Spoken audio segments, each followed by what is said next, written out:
Hello, welcome back to the channel. Greetings everyone. We are back at another project of my English literature class. So this one is assignment 4. Let's get started.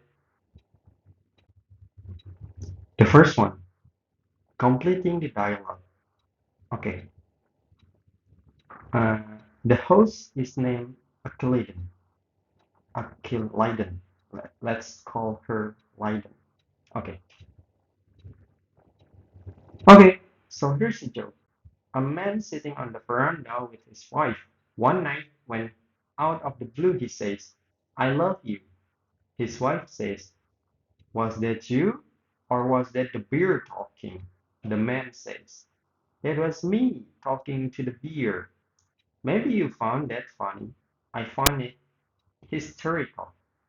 What makes a joke funny is a question that has beset the human condition since we lost our tails and started walking upright.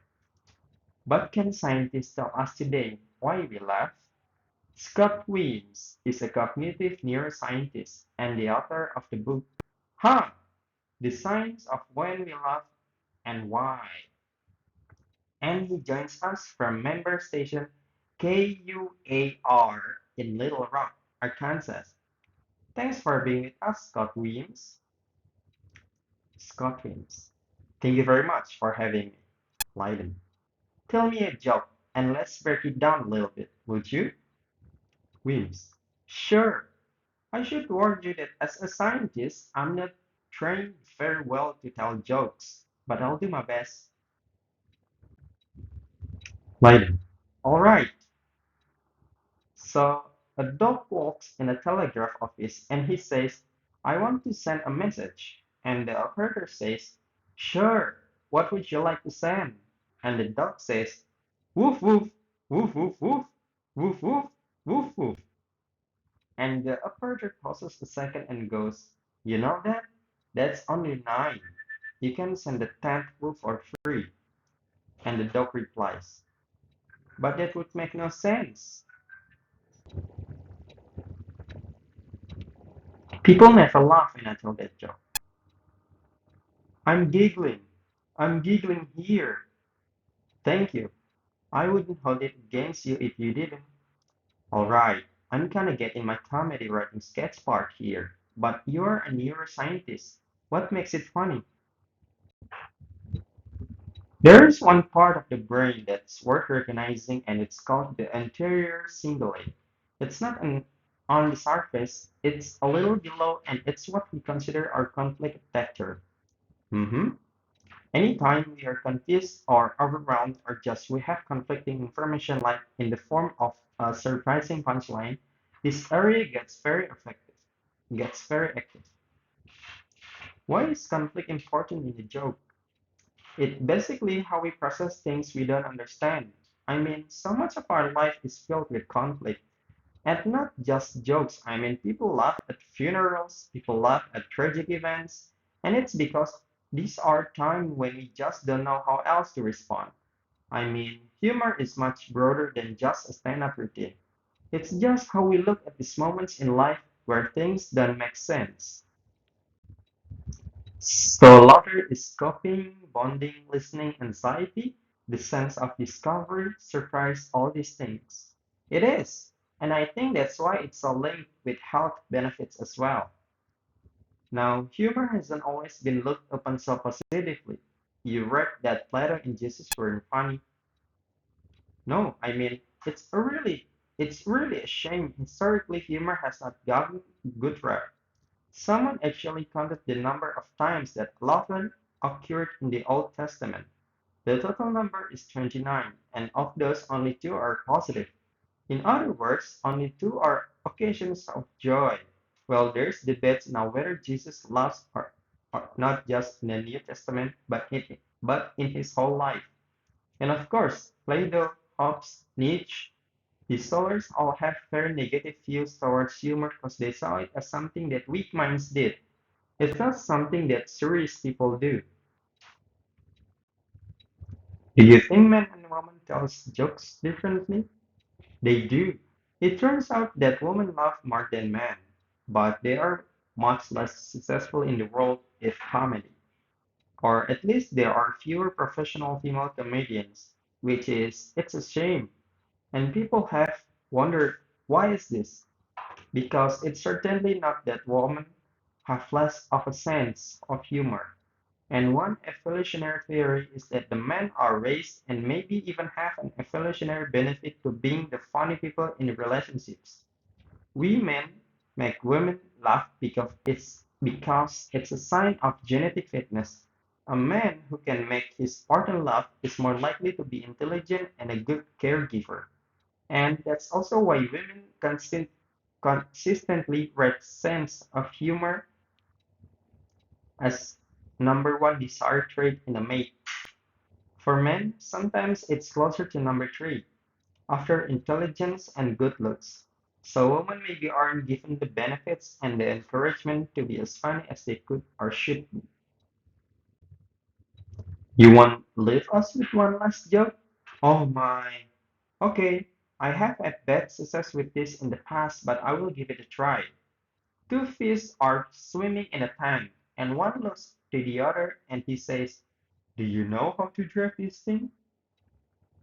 Scott Williams is a cognitive neuroscientist and the author of Ha!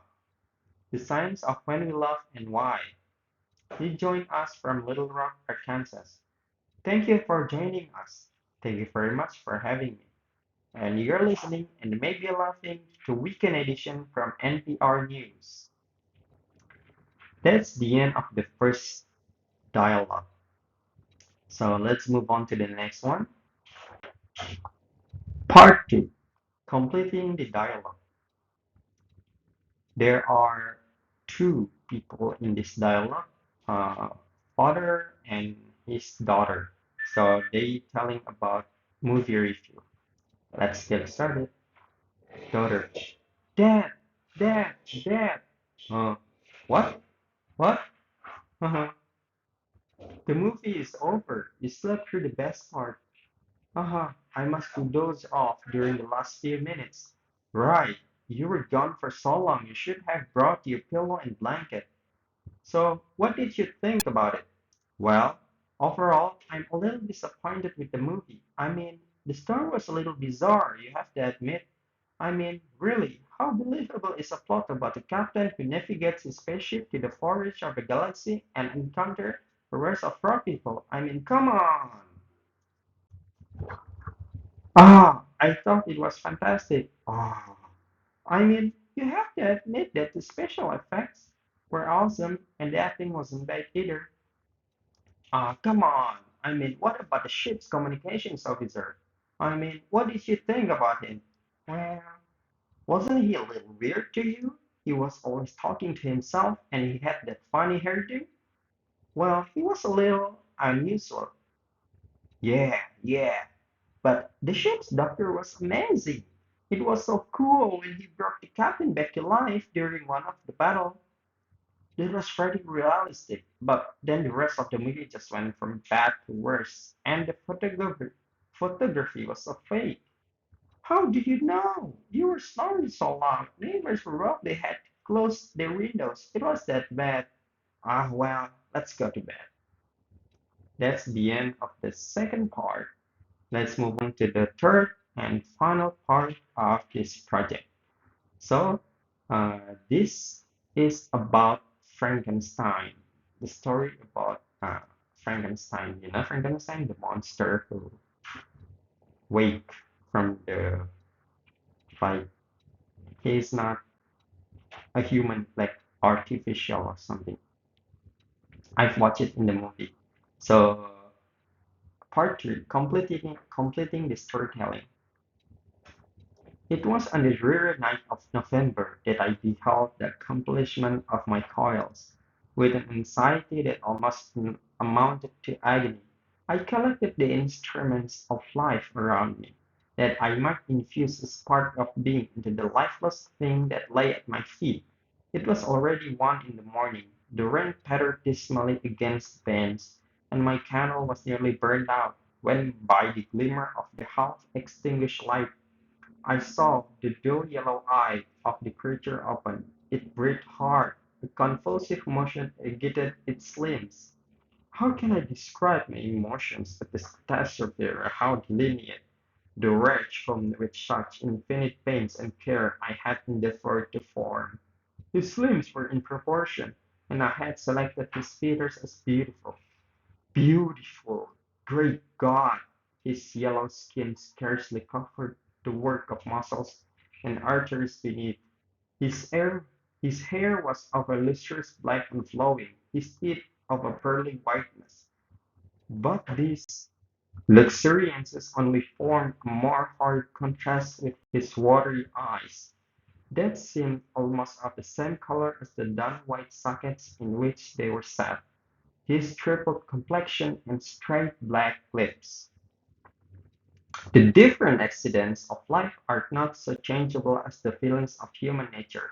I had worked hard for nearly 2 years for the sole purpose of infusing life into an inanimate body. For this I had deprived myself of rest and health. I had desired it with an ardor that far exceeded moderation. But now that I had finished, the beauty of the dream vanished, and breathless horror and disgust filled my heart. So that's the end the of this task. I mean, that's the story, and that's the final part. Thank you so much for watching, and I'll see you guys in the next one. Bye.